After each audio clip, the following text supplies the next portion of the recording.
Hello दोस्तों, कैसे हैं आप सब। आपका स्वागत है अपने चैनल इग्नू स्टडी पॉइंट पर और मैं हूं मोनिका। आज आपके लिए लाई हूं BPCS 184 सब्जेक्ट कोड, जिसका सब्जेक्ट का नाम है विद्यालय मनोविज्ञान स्कूल साइकोलॉजी। सबसे ज्यादा इम्पोर्टेंट या फिर कह सकते हैं सबसे ज्यादा इंटरेस्टिंग जो सब्जेक्ट है वो आ गया है, तो हम इसको बड़े अच्छे से पढ़ने वाले हैं। मैंने इसमें ब्लॉक 1 कंप्लीट कर दिया है क्योंकि ब्लॉक 1 में एक ही चैप्टर था। इसमें ज्यादा चैप्टर्स नहीं है, चारों ब्लॉक में दो दो तीन तीन, तीन से ज्यादा तो किसी में है ही नहीं। तो हम इसका फर्स्ट चैप्टर फटाफट पढ़ लेते हैं, इसमें है क्या। तो हम इसमें पढ़ने वाले हैं जो हमारा ब्लॉक 1 का नाम है विद्यालय मनोविज्ञान का परिचय, जिसमें सबसे पहले जो टॉपिक है विद्यालय मनोविज्ञान एवं विहंगावलोकन। अभी ये विहंगावलोकन का मतलब कुछ अजीब सा लग रहा है ना सुनने में, आगे आप समझ जाओगे। इसके बारे में कुछ मिथ्स बना रखे हैं, तो वो मिथ्स क्या थे, क्या रीजंस हैं, वो जानेंगे। और इस चैप्टर में ना आप ये भी जान जाओगे कि विद्यालय मनोविज्ञान स्कूल साइकोलॉजी बाकी साइकोलॉजी से कैसे डिफरेंट है। तो आप लोग पेन कॉपी लेकर बैठना, साथ के साथ नोट्स बनाते रहना। बाकी PDF तो आपको मिल जाएगी, एक चीज मैं एक्स्ट्रा लिखवाऊंगी वो लिख लेना। तो स्टार्ट करते हैं। सबसे पहले विद्यालय मनोविज्ञान की परिभाषा। तो ये है क्या विद्यालय मनोविज्ञान। विद्यालय मनोविज्ञान ज्ञान, व्यवहार तथा मानसिक स्वास्थ्य के महत्वपूर्ण क्षेत्रों को अपने आप में शामिल करता है। यानी कि विद्यालय मनोविज्ञान एक तो ज्ञान, व्यवहार और मानसिक स्वास्थ्य, ठीक है, तथा बच्चों व किशोरों को अकादमिक रूप से, सामाजिक रूप से, व्यवहारिक व संवेगात्मक रूप से मनुष्य की तरह विकास करने में सहयोग देता है। अगर मैं एक लाइन में बोलूं तो हम ये कह सकते हैं कि छोटे लेवल से, स्कूल लेवल से जो हम बच्चों के अंदर एक तरीके से डेवलपमेंट करवाते हैं उनकी थिंकिंग का, वो हमारा विद्यालय मनोविज्ञान होता है। ये स्कूल से ही रिलेटेड है ज़्यादा से ज़्यादा। हम इसमें बच्चों को, किशोरों को, यानी किशोर जो टीनेजर्स होते हैं उनकी प्रॉब्लम्स का समाधान करते हैं, उनकी प्रॉब्लम्स को सॉल्व करते हैं। उनको सामाजिक रूप से समाज में कैसे रहना है, क्या उनको व्यवहार होना चाहिए, व्यवहारिक रूप से, संवेगात्मक का मतलब इमोशनली भी स्ट्रांग बनाते हैं। बच्चे टीनेजर्स के बाद स्ट्रांग इमोशनली थोड़े से वीक हो जाते हैं, तो उनको स्ट्रांग करने के लिए हमें साइकोलॉजी वगैरह वहाँ पे इस्तेमाल करते हैं। अब हम देखते हैं विद्यालय मनोविज्ञान आवश्यकता तथा प्रासंगिकता। इसका क्या महत्व है, इसकी क्या नीड थी हमें, जो हमें विद्यालय मनोविज्ञान पढ़ा। लेकिन इससे पहले ना हम थोड़े से आंकड़े देखेंगे, कुछ इंपॉर्टेंट आंकड़े है ये। आप लोग नॉर्मल जब लाइन लिखते हो ना तो वो मजेदार नहीं रहती है। अगर आपको इसमें से एक भी लाइन याद रह गई ना तो आप ये जान लेना आपका आंसर के अंदर ना 4 चांद लगने वाले हैं। तो फटाफट से हम देखते हैं। तो 2011 में कुल जनसंख्या कितनी थी, 121.1 करोड़। क्लियर है। और उस टाइम पे जो 0 से लेके 14 वर्ष तक के बच्चे थे, यानी जो जन्म लेते हैं उसके बाद से 14 साल तक के बच्चे थे, उनकी सिर्फ उनकी जनसंख्या 37.24 करोड़ थी, जो कि कुल जनसंख्या का 30.76% है। ठीक है, 121.1 करोड़, 37.24 करोड़ और टोटल परसेंटेज 30.76। 30% भी लगभग लिख दोगे तो कुछ गलत नहीं होने वाला है। तो एक तो ये आंकड़ा हो गया। 2011 का तो वैसे ही बहुत इंपॉर्टेंट होता है, जनगणना हुई थी ना उस टाइम पे। उसके अलावा आपको क्या याद रखना है कि हमारे देश के अंदर ना सबसे ज्यादा आत्महत्या केसेस कौन सी एज के हो रहे हैं, तो वो 15 से 29 साल के लोग हैं। टीनेजर्स, 15 साल टीनेजर्स होते हैं, उसके बाद एडल्ट तक की एज में वो आत्महत्या करते हैं। 2018 के अंदर 2018 में 10,159 और 2017 में 9,905 इतने केसेस पाए गए सुसाइड्स के। और ये सुसाइड ज्यादातर किसके थ्रू किया गया था, बच्चों के थ्रू किया गया था जो कि स्कूल में थे। ठीक है, महाराष्ट्र इसमें सबसे पहले नंबर पे आता है।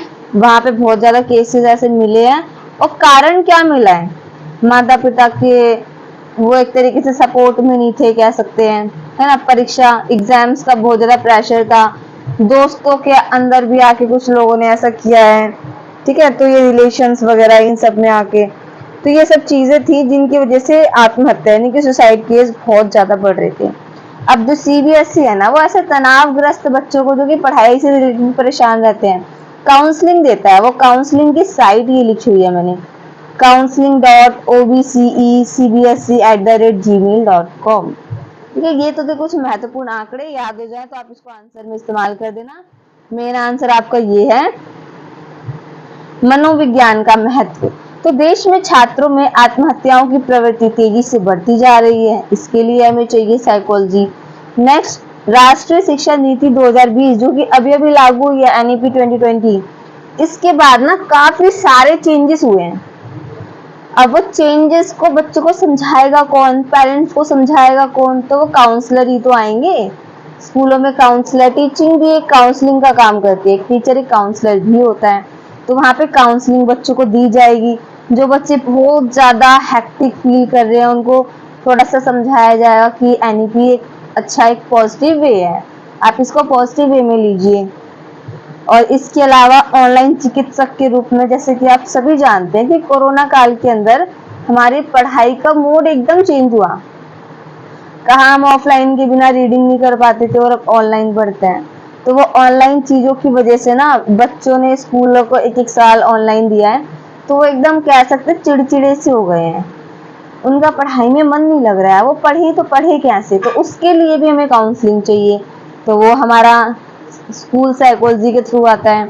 विशेष योग्यता प्राप्त वाले लोगों के लिए, जो बच्चे कैसे हैं, विशेष योग्यता वाले हैं, उन बच्चों के लिए भी क्या चाहिए, हमें काउंसलिंग चाहिए कि आप आगे कैसे बढ़ सकते हैं, है ना, क्या क्या आपको प्रॉब्लम्स हैं, क्या क्या नहीं है, किन प्रॉब्लम्स को आपको कैसे टैकल करना है। अब हम देखते हैं ऐतिहासिक विहंगावलोकन एवं वर्तमान प्रवृत्तियां। तो पुराने समय में कैसे स्कूल साइकोलॉजी को देखा जाता था, विद्यालय मनोविज्ञान को देखा जाता था, और प्रेजेंट में इसका क्या क्या सीन है, आप ये मान सकते हो क्या चल रहा है। तो ये क्वेश्चन आई होप आने की चांसेस बहुत है, क्योंकि इसमें प्रेजेंट के बारे में भी बताया हुआ है, तो आप इसको देखिए फटाफट। तो यह क्षेत्र शैक्षिक मनोविज्ञान। अच्छा, जो मैंने आपसे कहा था ना मैं आपको कुछ लिखवाऊंगी, तो अब आप लोग कॉपी पेन लेके बैठ जाओ। तो मैं आपको इनके ना मतलब लिखवाने वाली हूँ कि है क्या, आपको ना इनमें डिफरेंस करना आ जाएगा। ओके, तो सबसे पहले तो शैक्षिक मनोविज्ञान ये क्या होता है, तो ये बच्चे जो होते हैं ना वातावरण में सीखते कैसे हैं। अब एक टीचर भी यही काम कर रहा है, उसको वही सिखाने काम कर रहा है। तो ये शैक्षिक मनोविज्ञान ऐसे मनोविज्ञान की एक शाखा है जिसके अंदर बच्चे वातावरण में कैसे सीखते हैं, कैसे आसानी से सीख सकते हैं, इसके ऊपर चर्चा की जाती है। क्लियर हो गया। नेक्स्ट है नैदानिक मनोविज्ञान। इस वर्ड को तो आप एकदम ढंग से लिख ही लेना, आने वाले क्वेश्चन से बहुत ही इस्तेमाल होने वाला है। तो नैदानिक मनोविज्ञान का मतलब क्लिनिकल साइकोलॉजी होता है। अभी क्लिनिकल साइकोलॉजी का मतलब व्यक्ति की समस्याओं का समाधान करना। अब वो समस्याएं कैसी होती हैं, मानसिक रोग, व्यवहार में चेंज होना। अब कोई बच्चा है स्कूल के अंदर जो कि हमेशा शांत बैठा रहता है, तो आपको उसके ऊपर एक रिसर्च तो करनी पड़ेगी ना, ऐसा क्या हुआ है इसके साथ। या कोई है बहुत ज्यादा एग्रेसिव है, किसी का भी सर फोड़ के आ जाता है, ऐसा क्यों है। या कोई गर्ल है वो मानसिक रूप से बड़ी कह सकते हैं परेशान है, बैठी रहती है, चिड़चिड़ी सी रहती है, तो उसके साथ हुआ क्या है। ऐसे चीजों का, समस्याओं का मतलब समाधान मिलता है हमें क्लिनिकल के अंदर। नेक्स्ट है परामर्शीय मनोविज्ञान। जैसे कि नाम से ही पता लग रहा है काउंसलिंग, तो इसमें ना मैं काम बता रही हूँ काउंसलिंग के अंदर होता क्या है। लोगों को ना उनकी ताकत पहचानने के लिए और वो जो भी हमारी डेली लाइफ में जो भी प्रॉब्लम्स आती हैं उनको टैकल करने के लिए इसमें हमें एक कह सकते हैं ना ऊर्जा भर देते हैं हमारे अंदर।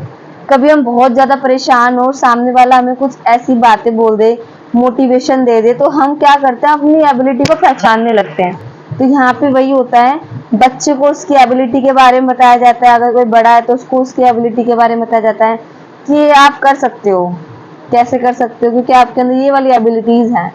तो क्या होता है हमारे अंदर मोटिवेशनल लेवल ना अपग्रेड हो जाता है, जिसकी वजह से हम कोई भी काम करने के लिए रेडी हो जाते हैं।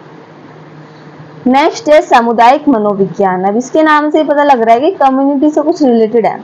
तो जो समुदाय में परिवर्तन लाने के लिए मनोविज्ञान होते हैं वो ये होते हैं। अब आप लोगों ने देखा होगा पहले कितना स्टीरियोटाइप था, रूढ़िबद्धता थी, है ना, वो धीरे धीरे कम होती जा रही है। बायसनेस थी, अब धीरे धीरे कम होती जा रही है। इसके अलावा कुछ ऐसे मुद्दे भी हैं जो कि समाज में बोले नहीं जाते थे, नाम तक नहीं लिया जाता था, लेकिन अब उन चीजों को टैकल किया जा रहा है। किसकी वजह से, सामुदायिक मनोविज्ञान की वजह से। तथा विकासात्मक मनोविज्ञान। अब विकासात्मक मतलब डेवलपमेंट। अब डेवलपमेंटल साइकोलॉजी क्या होती है?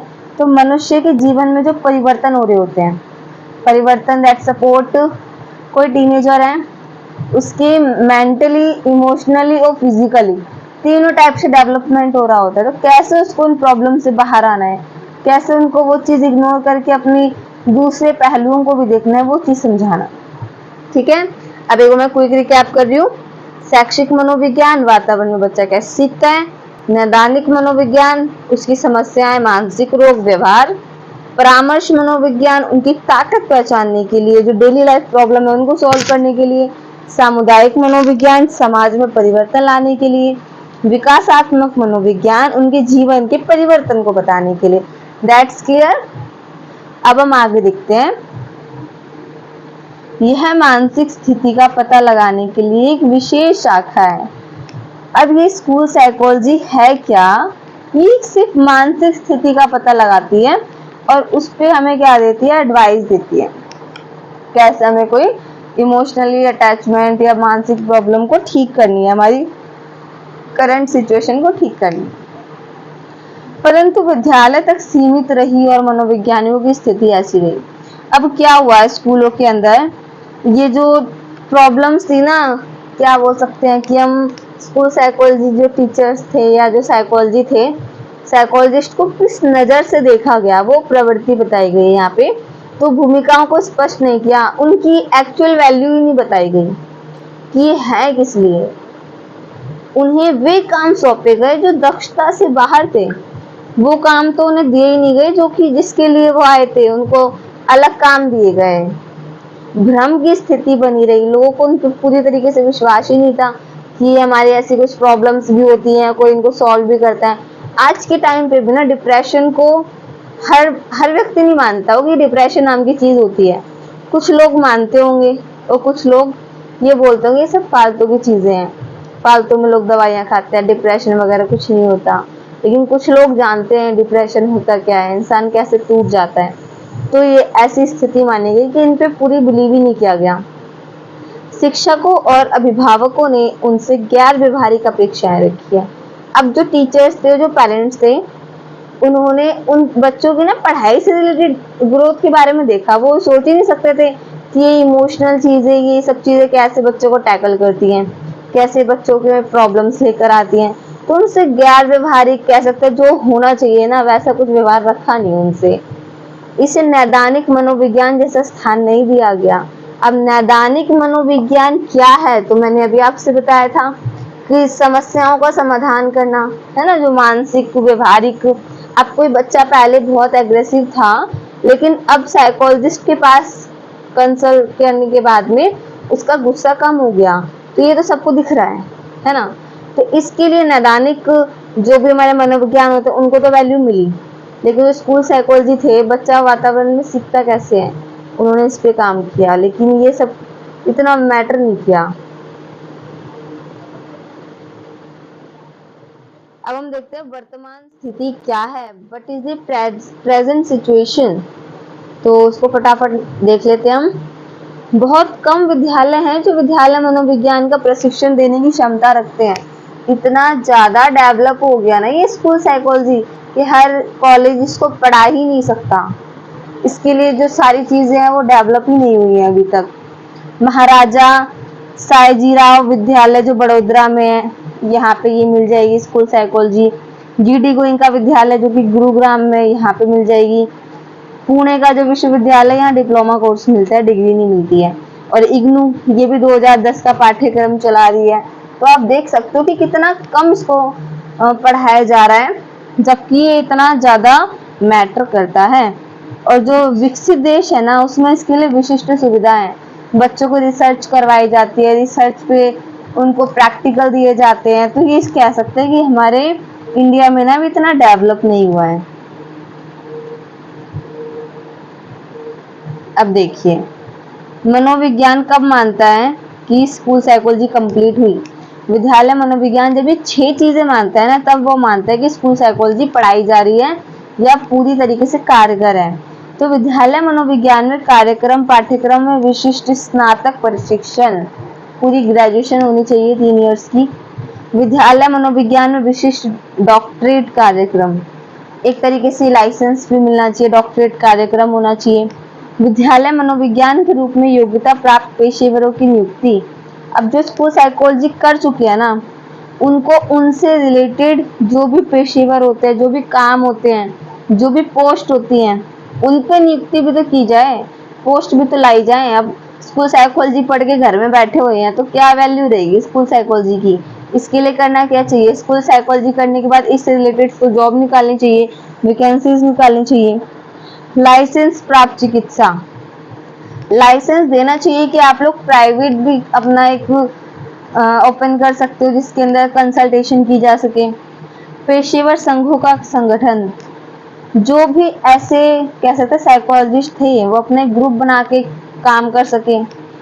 शैक्षिक जर्नल द्वारा इस क्षेत्र के मुद्दों का प्रकाशन, अब जो भी पढ़ाई से रिलेटेड या जो भी जैसे भी प्रॉब्लम्स हैं, उन वो जो मुद्दे हैं ना वो न्यूज में भी आने चाहिए कि इतनी चीजों को एनालाइज करके ये चीज हुआ।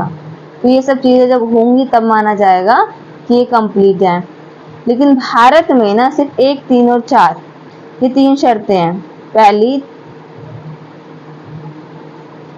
पहली, तीसरी और चौथी, यानी कि विद्यालय में स्नातक करवाया जाता है, योग्यता की नियुक्ति की जाती है और लाइसेंस प्राप्त है। तो ये चीजें तो एटलीस्ट हैं अपने इंडिया के अंदर। हाल ही में विद्यालय अनुदान आयोग यानी कि जो यूजीसी है, इसने केयर लिस्ट निकाली है 2020 में, 20 की घोषणा करते हुए। और इसमें क्या उद्देश्य लिया गया है कि जो पुरानी पत्र पत्रिकाएं है ना, उनसे छुटकारा लो। अब एक न्यू चीज होनी चाहिए, एक न्यू डाटा कलेक्शन होनी चाहिए जिसके अंदर सब चीजें नए तरीके से हो। तो ये है। इसके अलावा भारत में विद्यालय मनोविज्ञान का भविष्य है। अब विद्यालय मनोविज्ञान स्कूल साइकोलॉजी है तो बड़ा इंटरेस्टिंग और बहुत ज्यादा कह सकते हैं नॉलेजेबल भी है, लेकिन विदेशों में इसके ऊपर ज्यादा अच्छे से स्टडी की जाती है जबकि इंडिया में कम। तो अब इंडिया में आने वाले टाइम पे क्या रह सकता है उसकी कुछ प्रिडिक्शन की गई है। तो विस्तार करने की व्यापक संभावनाएं हैं।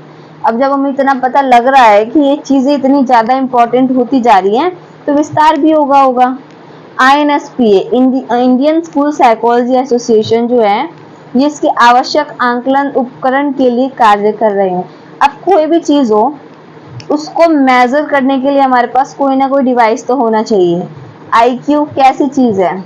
IQ एक कह सकते हैं इंटरनल इंटेलिजेंस है, बट इसको मेजर करने के लिए भी IQ फॉर्मूला बना नहीं बना, ठीक है। हालांकि 100% श्योर नहीं होते हैं, बट 90%, 95% कुछ तो होंगे। तो हमें वो डिवाइसेस तो चाहिए। यह सांस्कृतिक रूप से संवेदनशील है, ठोस प्रयास करने होंगे। देखो हमारा भारत ना विविधताओं से भरा हुआ देश है, आप सभी जानते हो। 22 तो भाषाएं बोली जाती हैं और बोलियां तो पता नहीं कितनी होंगी, डायलेक्ट्स तो बहुत सारे हैं यहाँ पे। तो बहुत ज्यादा ठोस प्रयास करना होगा, बहुत ज्यादा कड़ी मेहनत करनी होगी सबकी अंडरस्टैंडिंग लेने के लिए, है ना, सबकी मानसिक स्थितियों को समझने के लिए। वर्तमान में विद्यालय में परामर्शदाता और भविष्य में मानसिक स्वास्थ्य संगठनों, निजी क्लिनिकों आदि में सृजन किए जाएंगे। यानी कि स्कूल के अलावा भी ना अदर जगहों पे भी हमें ये स्कूल साइकोलॉजिस्ट देखने को मिलेंगे। सबसे लास्ट क्वेश्चन और मोस्ट इंपॉर्टेंट क्वेश्चन है ये, ठीक है। विद्यालय मनोविज्ञान की भूमिका और उसके कार्य बताइए। तो इसकी क्या वैल्यू है भाई, क्या काम करता है स्कूल साइकोलॉजी? तो भारत में विद्यालय मनोवैज्ञानिक अभी विकासशील अवस्था में है। आप सभी जानते हो कंप्लीटली डेवलपमेंट नहीं हुआ है, अभी कैसा ही ये विकासशील है, ठीक है। भारत में विद्यालय मनोवैज्ञानिकों से जिन भूमिकाओं तथा कार्यों की अपेक्षा की जाती है वो यहाँ 7 पॉइंट्स मैंने लिखी हुई है, तो फटाफट दिखते हैं इनको। पहली चीज तो वो सभी जानते हैं कि प्रत्यक्ष सेवाएं, ठीक है। काम क्या करता है प्रत्यक्ष, डायरेक्ट हमें क्या देता है, सेवाएं देता है।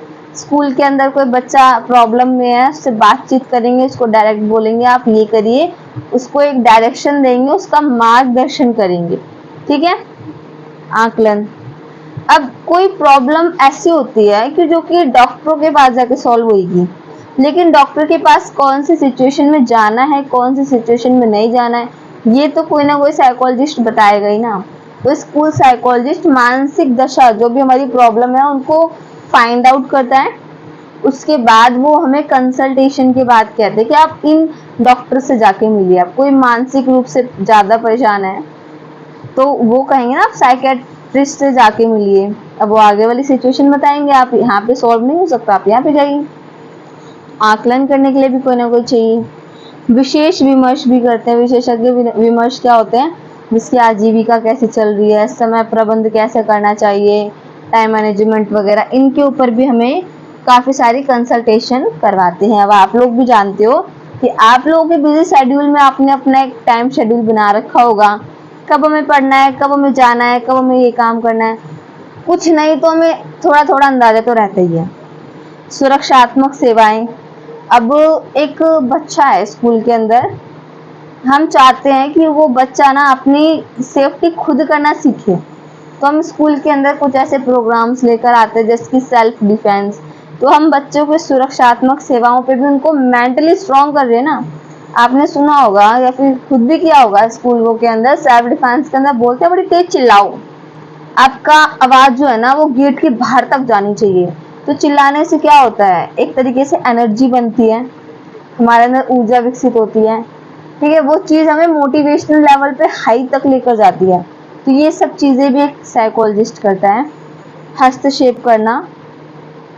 अब कुछ सिचुएशंस ऐसी हैं जिसपे साइकोलॉजिस्ट को बीच में आना पड़ता है कि ये चीज ऐसे टैकल नहीं होगी, आपको इस तरीके से टैकल करनी चाहिए। स्कूल के अंदर एक माहौल बना हुआ है, अब आप चाहते हो कि इस माहौल को चेंज करके इस तरीके का बनाया जाए, तो आप उसमें हस्तक्षेप ही तो कर रहे हो।